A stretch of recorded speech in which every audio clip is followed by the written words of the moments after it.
don't have love handles. I have shag rails. And just a quick survey, who else is awkward like I am? Put your hands up if you're awkward. Fucking hell, Jesus, just me then. Best way to describe my awkwardness is like giving a cow a bottle of their own milk and saying, hey, Mr. Cow, why don't you try your own produce? What's it taste like? First I was afraid I was pasteurised. I didn't realise all the mysteries cottage cheese could hide. What the fuck? What the fuck? What the fuck? What the fuck? I just want to be relatable with everyone. Like at school, did anyone have that one male friend who swore blind he was flexible enough to suck his own penis? Just me, yeah. She knows what I mean. Oh, yeah. What's your name? What? Oh, the one with the fun name. Yeah. Hi, Mariana. Hello. Yeah. Did you have a fellow like that? Oh, you know people. You know people. Mariana knows people. I know people. Don't you? Yes, I know people. Yay. Also, I think the biggest ick for me at secondary school were these kids who had dried spit on the corner of their mouth, or at the top of a tuna pasta bake. There's one particular lad called Craig who was so. That's his real name. I don't care. Don't give a fuck. And he was so sleazy, so greasy, so grimy. He had a proper wet mouth, like.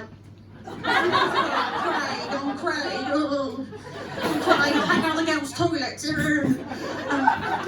He made Andrew Lloyd Webber look like Paul Mescal. That's the type of weirdo he was, Craig, anyway.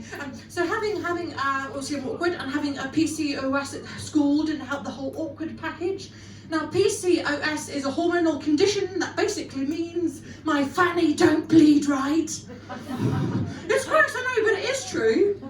It's also called polycystic ovary syndrome, or as I like to call it, Picasso's rose period.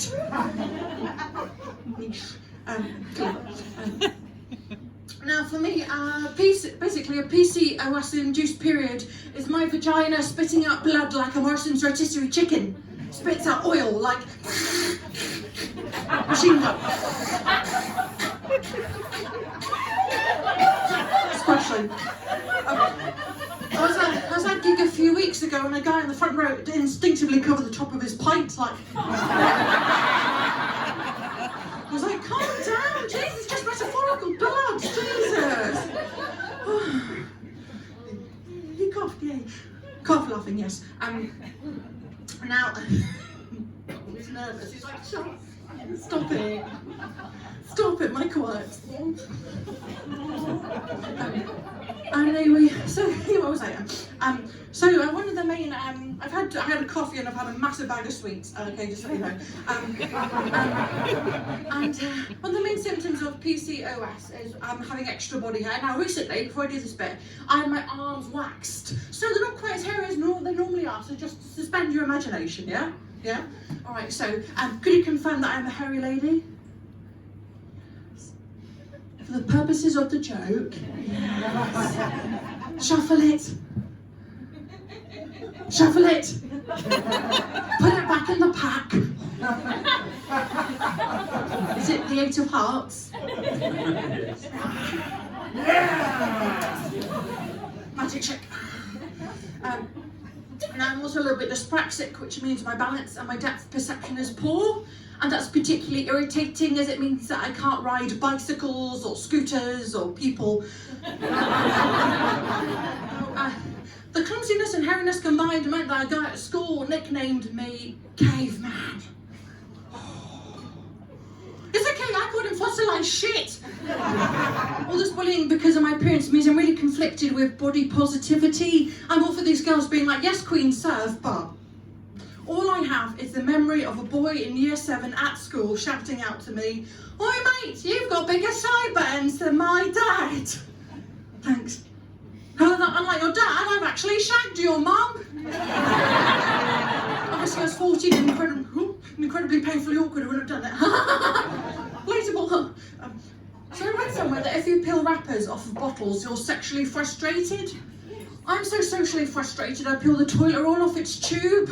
I mean, academically, my comedy and wit is PhD level. My sexual experience is level 1 Kraft or Neil Buchanan's Art Attack.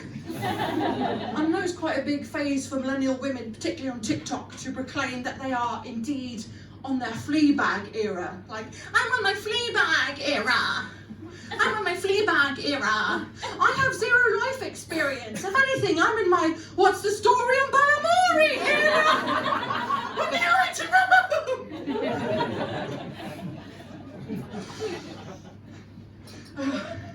Now for me, one of the most irritating groups of people are posh drunk middle-aged couples on trains. The ones who thrive on polo caviar BDSM. And in this instance, this wife had caught her husband flirting with a young lady at a party they'd just been to. So she decides to bully him with the phrase, "Just message her! Just message her! You know you want to."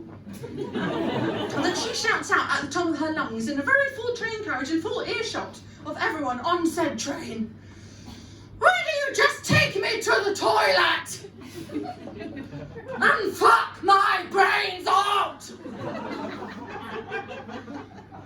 Whoa. Whoa. I don't know what it is about my weird personality, but I seem to attract the attention of completed, utter, crusty old weirdos. No offence. You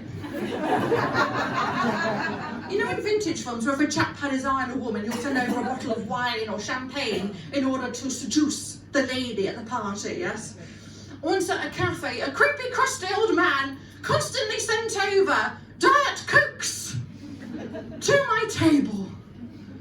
I have never felt more uncomfortable in my life. But I guess I now have an artificial sweetener, Daddy, so it's fine. Yeah.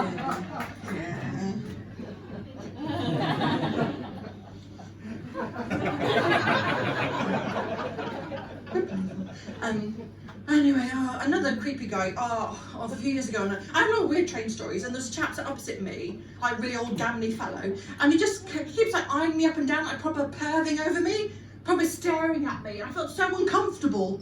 I mean, admittedly, I had my tit out, but... So before I go, would you either like my shit impression of Joe Lycett, and it is very, very shit, or my impression of Sarah Millican? Sarah Millican, oh, okay. Okay, then I'll fuck off, alright, cool. Let's get into the zone for it.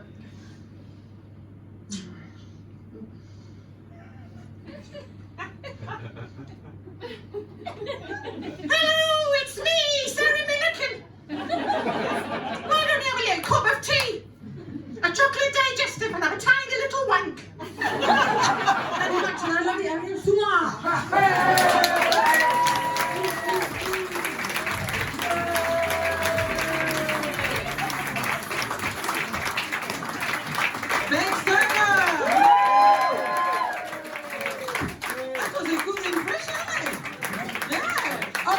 Ladies and gentlemen, we've got 10 more minutes to do